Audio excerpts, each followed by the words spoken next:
Hello students, good morning. आज मैं आपको सेंटेंस समझाने जा रहा हूँ और सेंटेंस के पार्ट्स बताने जा रहा हूँ। सेंटेंस कितने प्रकार के होते हैं और सेंटेंस के कितने पार्ट्स होते हैं। तो देखिए, सेंटेंस का मतलब होता है वाक्य। सेंटेंस को हम हिंदी में कहते हैं वाक्य। कुछ लोग कंफ्यूज हो जाते हैं टेंस और सेंटेंस में। देखिए, टेंस चीज़ अलग होती है, सेंटेंस चीज़ अलग होती है। टेंस जो होते हैं वो आपके 3 होते हैं और टेंस को हम हिंदी में कहते हैं काल। सेंटेंस जो होते हैं, सेंटेंस हमारे होते हैं 5 और इनके पार्ट्स मैं आज आपको बताने जा रहा हूँ। तो ये ध्यान रखें और जो मैंने आपको बताया है कि इन दोनों में जो डिफरेंस होता है उस डिफरेंस को भी याद रखें, क्योंकि डिफरेंस बहुत ज़रूरी है। काफ़ी बार कोई पूछ देता है, जैसे किसी ने आपसे पूछ दिया कि सेंटेंस बताइए कितने प्रकार के होते हैं। तो मैंने देखा है कि बहुत से स्टूडेंट्स कहते हैं कि सेंटेंस जो होते हैं वो 3 प्रकार के होते हैं, या विथ पार्ट्स बता देते हैं कि 12 प्रकार के होते हैं। तो देखिए, ऐसा नहीं है। सेंटेंस जो है वो हमारे 5 प्रकार के होते हैं। कौन कौन से होते हैं? Number 1, assertive sentence. Assertive sentence होता है और दूसरा होता है हमारा इंटरोगेटिव सेंटेंस। दूसरा हमारा होता है इंटरोगेटिव सेंटेंस। तीसरा रहता है हमारा इंपरेटिव सेंटेंस। तीसरा है हमारा इंपरेटिव सेंटेंस और फोर्थ जो है हमारा एक्सक्लेमेटरी है, एक्सक्लेमेटरी सेंटेंस। और फिफ्थ जो है हमारा वो होता है ऑप्टेटिव सेंटेंस। Optative sentence. तो ये जो हमारे हैं 5 पार्ट है सेंटेंस के। सबसे पहले assertive sentence, interrogative sentence, imperative sentence, exclamatory sentence, optative sentence. तो असर्टिव सेंटेंस के 2 पार्ट्स होते हैं। इसके असर्टिव के 2 पार्ट होते हैं। एक होता है अफर्मेटिव और दूसरा होता है नेगेटिव। असर्टिव सेंटेंस के आपके 2 पार्ट्स हो गए। पहला हो गया अफर्मेटिव और दूसरा हो गया नेगेटिव। अफर्मेटिव और नेगेटिव में क्या है? अफर्मेटिव में स्वीकारात्मक वाक्य दिए जाते हैं, यानी सकारात्मक वाक्य होता है, और नेगेटिव में आपका नकारात्मक वाक्य होता है जिसमें नॉट का प्रयोग करते हैं, और अफर्मेटिव में नॉट का प्रयोग नहीं होता है। लेकिन जो असर्टिव वाक्य होता है वो दोनों तरीके का होता है, यानी कि उसमें अफर्मेटिव भी आ जाता है और आपका नेगेटिव भी आ जाता है। दूसरा है हमारा इंटरोगेटिव सेंटेंस। इंटरोगेटिव सेंटेंस यानी कि प्रश्नवाचक वाक्य। प्रश्नवाचक वाक्य का मतलब है, प्रश्नवाचक वाक्य के या तो स्टार्टिंग में क्या शब्द दिया जाएगा, वाक्य के आरंभ में क्या शब्द दिया जाएगा, या फिर वाक्य के बीच में प्रश्नवाचक शब्द दिया जाएगा। प्रश्नवाचक शब्द यानी कि क्वेश्चन वर्ड वाक्य के बीच में दिया जाएगा। तो वो होता है हमारा इंटरोगेटिव।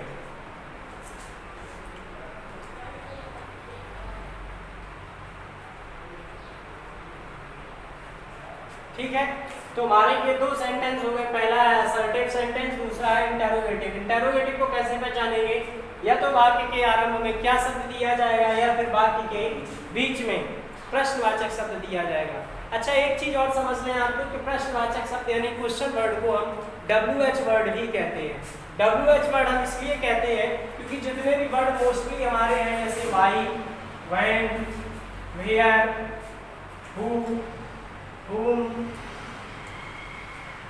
या हाउ मेनी। तो देखिए, इसमें जैसे और वाट भी लिखा हुआ है आपका, तो मोस्टली वर्ड्स में क्या है? स्टार्टिंग सबकी WH से है। सभी लगभग इन 2 शब्दों को 3 को छोड़ करके लगभग हमारे प्रश्नवाचक शब्द जो होते हैं वो WH से स्टार्ट होते हैं, तो हम इनको WH वर्ड भी कहते हैं या WH फैमिली कह सकते हैं। ठीक है, तो ये आपके 2 सेंटेंस कंप्लीट हुए। तीसरा है हमारा इंपरेटिव सेंटेंस। इम्परेटिव सेंटेंस को कहते हैं आज्ञा सूचक वाक्य। इम्परेटिव सेंटेंस को कहते हैं आज्ञा सूचक वाक्य। इसमें क्या क्या होता है? इसमें आपकी रिक्वेस्ट दी जाती है, एडवाइस दी जाती है और मत शब्द का भी प्रयोग होता है, यानी कि डोंट का, डोंट या डू नॉट शब्द का प्रयोग होता है। इस वाक्य में हम लेट का प्रयोग भी करते हैं, लेट का प्रयोग भी होता है। ठीक है। इंपरेटिव सेंटेंस की अगर हम डेफिनेशन देखें तो इंपरेटिव सेंटेंस की डेफिनेशन हो जाती है जिन वाक्यों में आज्ञा, प्रार्थना, सलाह, आज्ञा, प्रार्थना, सलाह दी जाती है उन्हें हम इंपरेटिव सेंटेंस कहते हैं। जैसे आज्ञा है, आज्ञा है हमने आपसे कहा खड़े हो जाओ, खड़े हो जाओ, यानी कि स्टैंड अप। तो इसमें क्या है? आज्ञा है। आपसे कहा प्लीज सिट डाउन, तो इसमें क्या है? इसमें रिक्वेस्ट है, आपसे रिक्वेस्ट कर रहे हैं कृपया बैठ जाइए।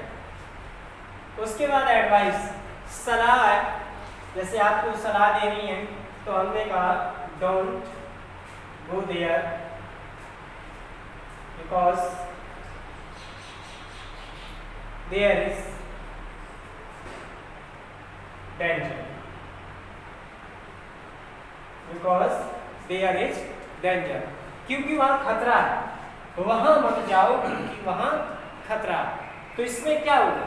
इसमें होगी सलाह। मैंने आपको वहां ना जाने की सलाह दी, क्यों? क्योंकि वहां पर खतरा था। अब एक्सक्लेमेटरी सेंटेंस, एक्सक्लेमेटरी सेंटेंस को हम कहते हैं विस्मयादिबोधक वाक्य या विस्मय सूचक वाक्य। तो इसमें क्या होता है? विस्मय, आश्चर्य, हर्ष, शोक और शाबाशी दी जाती है। हर्ष का मतलब होता है हुर्रा, शोक का मतलब होता है अलास और शाबाशी का मतलब होता है ब्रेड। ये जो वर्ड है आपके, हुर्रा मतलब हर्ष, अलास मतलब शोक और ब्रेवो मतलब शाबाशी। जैसे जैसे मैं आपको एग्जांपल लिखता हूँ, एग्जांपल है आपका hurrah, we got first division, we got first division, यानी कि आपने अपना रिजल्ट देखा और रिजल्ट देखने के बाद एकदम से ऐसे आपने देखा कि आपको फर्स्ट डिवीजन मिला है, तो आप एकदम बहुत खुश हुए अंदर से। आश्चर्य, यानी कि इसमें आश्चर्य एकदम से अचानक जो हृदय में भावनाएं प्रकट होती हैं वो एक्सक्लेमेटरी वाक्य में आती है। जैसे आपने रिजल्ट देखा और आपने देखा फर्स्ट डिवीजन पास हो गई, तो आपके मन में एकदम अचानक से खुशी आएगी कि रिजल्ट देखने के पहले नहीं थी, आप नर्वस थे, आपको पता नहीं था कि हमारा रिजल्ट क्या आएगा, लेकिन जैसे ही आपने देखा फर्स्ट डिवीजन है आप एकदम से खुश हो गए, यानी कि अचानक खुशी प्रकट हुई है आपके मन में। अगला है एलास, एलास ही फील्ड, इसमें क्या है? इसमें दुख है, शोक है। आपका मित्र है, उसने अपना रिजल्ट देखा, आपने तो खुशी देख ली, खुशी प्राप्त हो गई, आपको फर्स्ट डिवीजन मिल गई। आपका मित्र भी देख रहा था रिजल्ट आपके साथ, जैसे ही उसका रोल नंबर डाला, उसका जो मार्कशीट आई, नंबर आई, उसमें वो फेल हो गया, तो क्या है? वो एकदम से दुखी हो जाएगा, उसके मन में अचानक से दुख प्रकट होगा, मन ही मन में अत्यधिक दुखी होगा क्योंकि वो फेल हो गया। अब तीसरा देखते हैं, bravo, well done, bravo, well done, यानी कि आज क्लास में है, क्लास में किसी टीचर ने आपको कोई क्वेश्चन दिया हुआ है, सॉल्व करने के लिए आपको क्वेश्चन दिया है, आपने क्वेश्चन किया, आपका क्वेश्चन सही था, और जैसे ही क्वेश्चन आपका टीचर ने देखा उसने आपकी पीठ थपथपाई, उन्होंने शाबाश बहुत अच्छे, यानी कि तुम्हारा क्वेश्चन जो है वो सही है, यानी कि तुमको शाबाशी मिली। तुमको नहीं पता था कि टीचर हमें शाबाशी देगा या कॉपी ऐसी चेक करके हमको वापस लौटा देगा। ठीक है, अब आश्चर्य, आश्चर्य देखिए, how beautiful this scenery is, exclamation mark. आप कहीं घूमने गए, आप किसी टूर पर गए हैं और आप घूमने गए, आप देखा यहाँ का दृश्य बहुत, सीनरी का मतलब होता है दृश्य, वहाँ का जो दृश्य दिखाई देता है उसको हम सीनरी कहते हैं। तो how beautiful this scenery is, यानी कि जैसे ही आपने पेड़ पौधे एकदम से बढ़िया सा वहाँ का मौसम देखा, वहाँ का जो वातावरण था, वहाँ की सुंदरता थी, सुंदरता देख के आप एकदम से आपके मन में देखो कितना अच्छा दृश्य, कितना सुंदर दृश्य है, यानी दृश्य को देखकर आप एकदम से मन में अचानक से आपके मन में आया और आपने अपने मित्र से कहा कि देखो कितना अच्छा दृश्य है। तो ये थी अचानक, यानी कि एक्सक्लेमेटरी वाक्य, जो हमारे मन में अचानक से, जो हमारे मन में अचानक से हमारे हृदय में हर्ष, शोक, शाबाशी और आश्चर्य प्रकट होता है, वो सब हमारा किसमें आता है? एक्सक्लेमेटरी में आता है। अब देखिए लास्ट रह गया है आपका optative.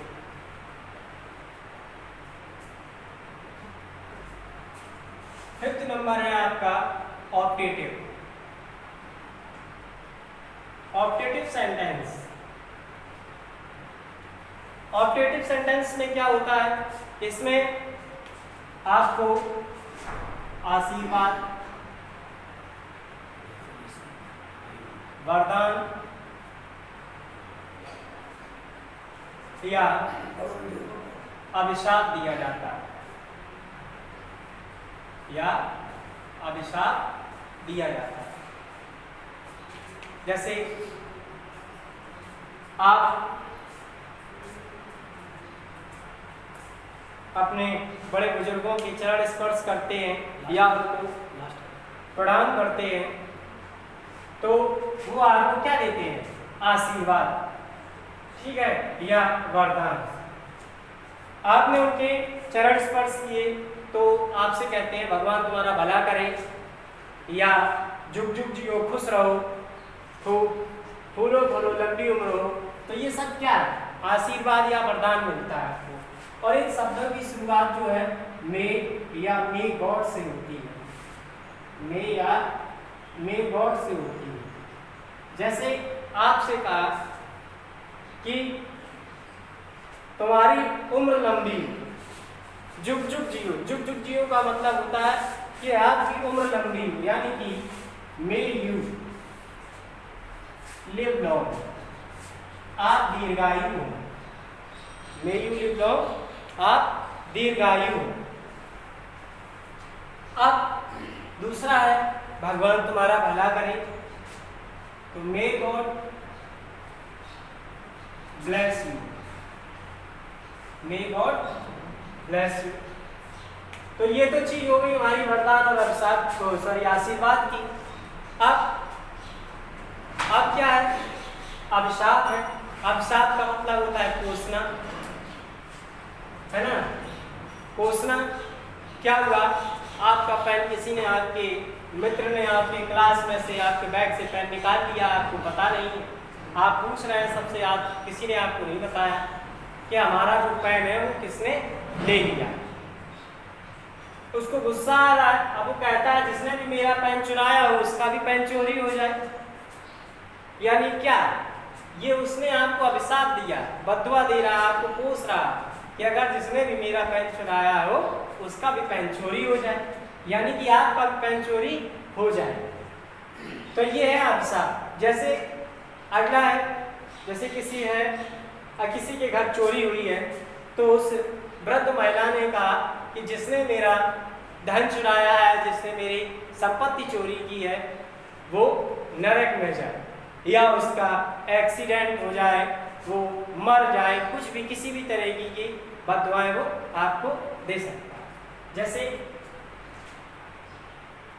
May the thieves of my money go to hell. May the thieves of my money go to hell. ठीक है, तो ये था अभिशाप।